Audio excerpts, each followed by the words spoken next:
What do y'all got for album of the year? I think it could be End It. Yeah, for sure. Turnstile, didn't love it. Haywire, I could see that. And Skinhead are great nominations too. Curious if I missed anything. This year I feel like there was plenty of stuff that, again, like if I don't like something comes out, I ended up going back to old favorites. So I'm trying to think of like there's anything I got. Uh, Actually, Backrooms um, is a band that I kind of stuff. Lots of EPs this year, and a lot of good stuff from instrumental bands. So Backrooms is BCKRMS 83. This might be a buy early too. This is a thing we do on Dragger like every once in a while. Buy early, 83 monthly listeners, but it's like they released a EP called Prototype this year that I've fucking recently been very obsessed with. Great instrumental music. There's also this one, Fading Signal is another one. Only an Echo that came out recently. Also, Tribal Gaze. That's another one that came out in October. And Inveighing Brilliance.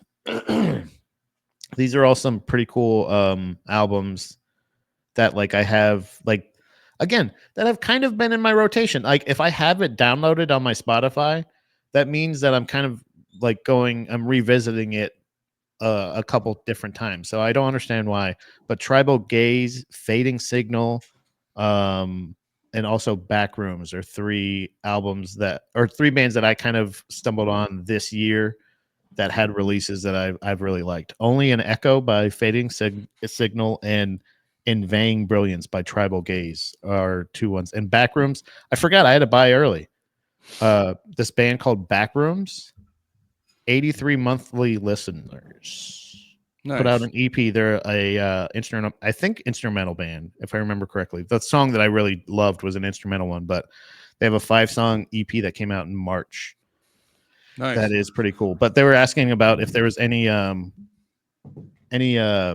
early or any other albums of the year. And I think End It would fucking take it for me out of this list that he gave. End It, Turnstile, Haywire, Skinhead. I would give it to End It. But those other ones are some newer bands that I've personally discovered this year. I don't know if they're new to you guys, but those are ones. I mean, I've got a shitload actually. I'll read. You know what? I'll read them off, and then I can like make a list. I don't know if those are album of the year, by the way, but I know that there's been plenty of there's been a couple things that I've gotten recently obsessed with. Obviously, Spirit World is one of them. Here, wait. Let me actually pull up. Horizons was good. I like that one from Thrice. That was a good one. Oh yeah. That I don't know. Again, I don't know if I would give it album of the year, but actually, you know, comedian Chappelle Lacey. Mm-hmm. He has a band called Mad Peaceful, and they just put out an EP called Untitled, and they're like a hardcore punk band. Brother, that's what. Nope.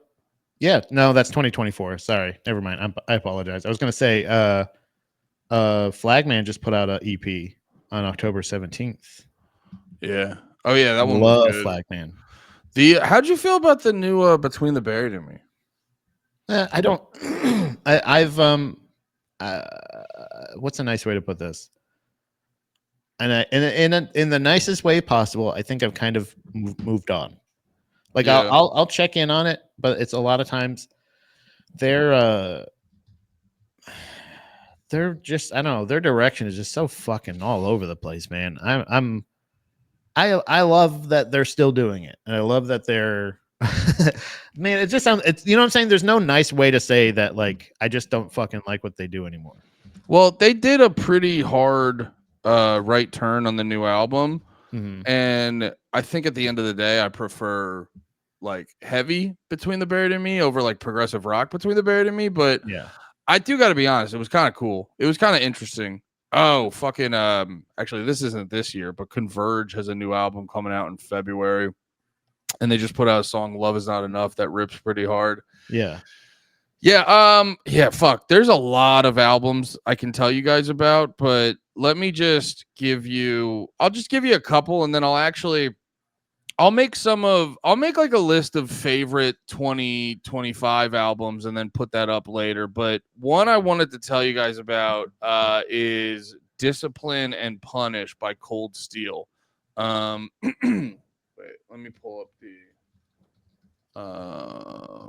the actual album cover so you guys can see it. Yeah, go listen to, here it is. Go listen to Discipline and Punish by Cold Steel if you like hardcore and punk with like riffs. It's just it's absolute fucking riff city, and it's like heavy and fast and aggressive. But yeah, Cold Steel is one where like there's a lot of albums I'll listen to and I fuck with, but then there's there's like a whole chunk of albums that like make me like turn into a retard while I'm driving my car, just like fucking moving around and shit. But yeah, this currently, as I'm looking through, remembering a lot of the good albums from this year, this is one of my absolute favorite that came out.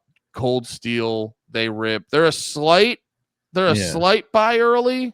I don't know if they're not. It's not like buy the early, but they're a slight buy early. Oh yeah, the cool kids, they came out with High Top Fade, which was really good. If you like rap, go check out the Cool Kids High Top Fade. That was definitely like, and I'm super biased because Cool Kids is one of my favorite rap groups ever. What were you gonna say, Pat? I was gonna say, I believe Heavy Hitter came out with a good one. It's came out on October 10th, Coming to Terms. Heavy Hitter fucking rips. Nice. And I was like you were saying, I was trying to find ones that were like that I've kind of missed over the past, you know what I mean? Because like I get obsessed with songs too. There was a band that I kind of stumbled on. Again, they're not a new band. They're, I think, a pretty popular band, if I remember correctly. Lepros, Leprous. Norwegian metal, or like a Slavic, one of them.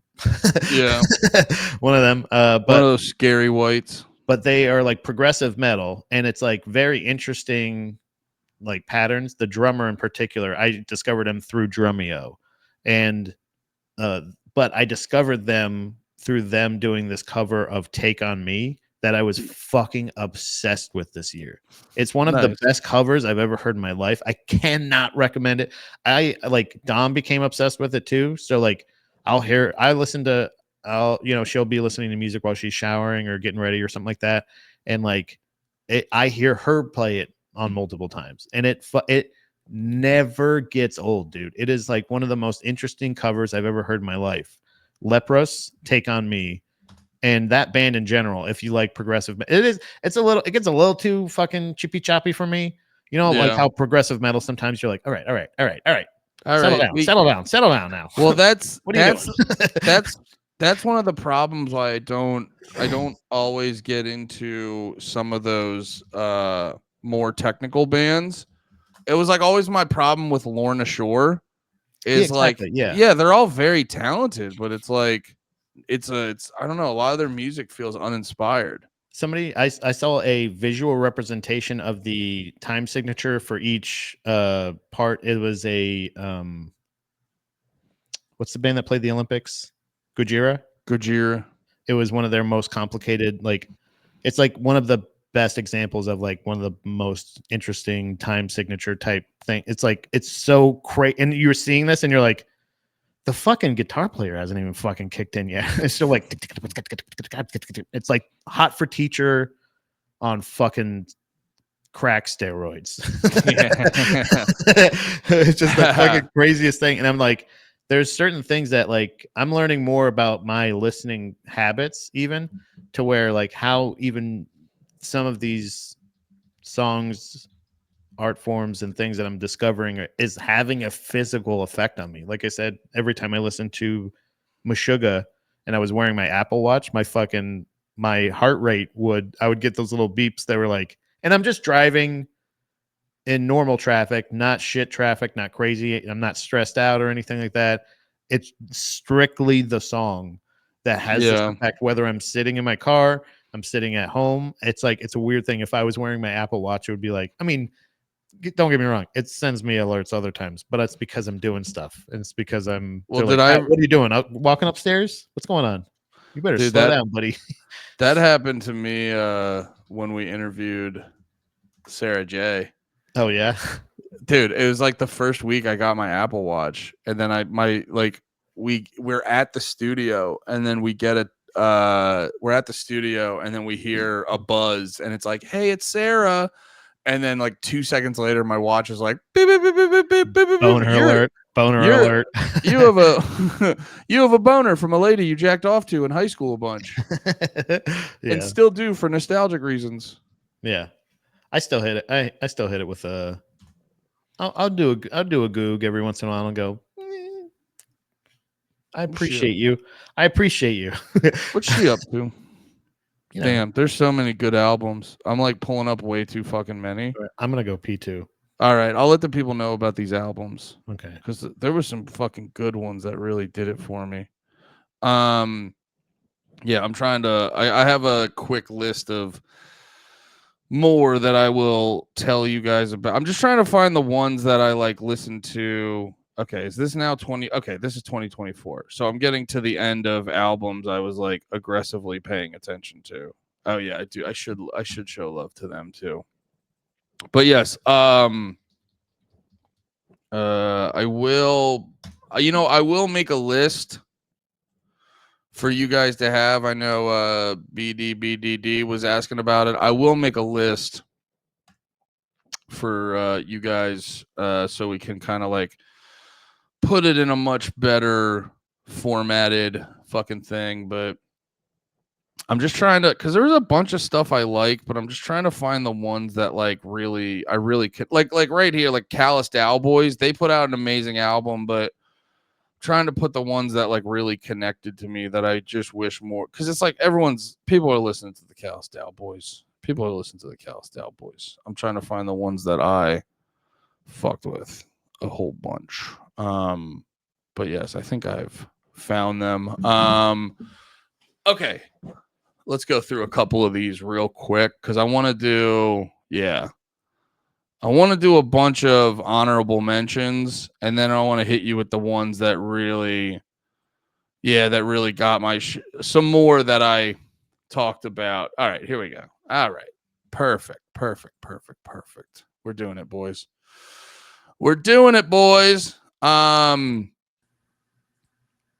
Anyway, yeah, here's just a couple more real quick that I wanted to tell you guys about. Heavy Low. They put out an album this year, which was really cool because they're a part of like, there's this like new wave of bands. Not new wave, but like, it's like a lot of these bands that I liked in high school that never got crazy big. It's like, there's something about, it's weird because like being in a band has never been more expensive, especially with like touring and shit. But there's something about these dudes where it's like, yeah, we can't be a touring band, but we can do a couple shows on a few weekends every year. So you see bands, I'm making this assumption. I don't know any of this to actually be true, but like, I'm just making the assumption based off what's probably true. And yeah, so you see bands like Heavy Low that a lot of people love, but they never got commercially successful when I was in like high school and college, just coming back and being like, fuck it, putting out a new album. There's this one band, I don't know if you listen to them, but this one band, This Is Hell, just posted their first song in almost a decade. So, and I've been seeing it more and more with these bands I fucked with in high school that never got crazy big, are just being like, yeah, we're going to do some shows this year. And I go, that's fucking awesome. So yeah, Heavy Low came back. And if you don't know Heavy Low, they're like, I don't know. They're like weird experimental hardcore screamo shit. I don't know exactly. Like, I'm not trying to be that guy. It's like, it's hard. They're just hard to fucking explain, man. But they go fucking crazy. You wouldn't get it, dude. You wouldn't get it. You're not retarded enough. Cosmic Joke had a big impact on me this year. They're basically like 80s, 90s West Coast punk revival. Mm-hmm. And then they put out an EP called Forced Perspective. Yeah, man, it's just got that like old school vibe with like an updated fucking thing. Dead Guy. I just found out about them this year. They're one of these like hardcore bands that put out an album in like the 90s, and then like they did shows and stuff, but they never put out another album, and they just became legendary because their shit rips so hard. Yeah. And then they go, all right, we'll do that, and then we'll just put out an album 30 years later. So they're the only band with a 30-year debut to follow-up release schedule. And brother, I got into their shit heavy this year. Dead Guy goes fucking nuts. Oh yeah, this is actually a band I was really excited about because it's people ask like, where do I find my music? And a lot of times there's people, I don't know if you ever see my Twitter, like sometimes I'll just screenshot my Spotify and post that and go, you guys should listen to this. Well, apparently there's thousands of people that do that, and you can just follow them, and then you can find out about random obscure bands. So I found this band called Kerosene Heights. They have an album called Blame It on the Weather. They're like a modern pop punk Midwest emo-y band, and they go pretty fucking nuts. Fleshwater blew my dick off this year. This album's kind of crazy. This album made me realize I do like shoegaze as long as they get a little bit proactive and aggressive. So Fleshwater, this album went fucking nuts. But right now I gotta think about album of the year a little bit longer. But like two albums that really did it for me that are in the running are this, and this is a buy early. I think they're at like 4K on Spotify. But Sunrun, I don't think they'll get album of the year because it sounds so much like Title Fight. But basically, if you miss Title Fight, go check out Brick 6 by Sunrun. It goes absolutely fucking crazy. But yeah, album of the year right now for me is definitely this Scarab album. I think it's called Burn After Listening. Mm-hmm. Brother, I didn't know I could like grindcore. I didn't know I had it in me, but it's hard to explain. But just listen to this Scarab, Scarab. It if you're into like heavy, chaotic, like grindcore adjacent shit, it's just something about this one in particular for me just stands out. Cause like I don't know, like it's hard for me, like, you know, I like, do I just give it to a heavy band? Do I give it to a more pop punk band? It's hard to pick, like, you know, because it's like I listen to Scarab when I'm in a certain type of mood, and when I'm in that mood, I don't want to hear Sunrun. But when I'm in a Sunrun mood, I don't want to hear Scarab. So specifically picking an album of the year is hard, but one of the ones that stood out the most to me is Burn After Listening by Scarab. So yeah, that's what I'm on right now.